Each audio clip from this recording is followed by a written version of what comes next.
Dominant and recessive traits. In the 19th century, Gregor Mendel identified some basic rules for patterns of inheritance. By observing pea plants with many single gene traits, he observed that some alleles were dominant over other alleles. For example, if there were two phenotypes for flower color, red and white, the alleles for red flowers, big A, may be dominant, while the allele for white flowers, little a, may be recessive. This means that genotypes such as big A, and big A, little a, would both have the phenotypes of red flowers, while the only genotype with white flowers would be little a, little a. In the big A, little a genotype, we say that the big A allele is dominant over the recessive little a allele. However, there are many more ways that traits are inherited. Incomplete dominance.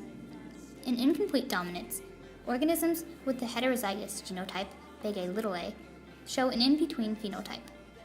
Hypothetically, for the flower color example, the offspring of a homozygous red-flowered plant and a homozygous white-flowered plant would be pink-flowered. Codominance. In codominance, both of the alleles are dominant.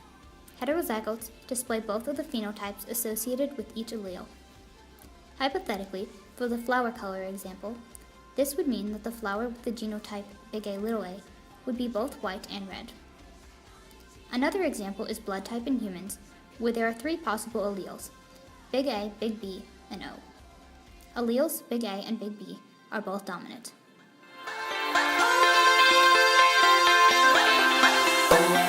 Quantitative and polygenic traits. Quantitative traits, also called polygenic traits, are traits where the phenotype is controlled by multiple genes. An example of this is seen in humans, where the genotypes that determine skin color are controlled by numerous genes which together create the displayed phenotype. Say you have a pair of chromosomes. Each chromosome has many genes with one allele. You can then add all of them up to get one phenotype. Multiple allelism. Multiple allelism is when there are more than two alleles that can make up a genotype. You can think of the alleles as multiple options for the two spots on a chromosome. A good analogy for this is ice cream flavors. Say you can fit 2 scoops of ice cream on your ice cream cone.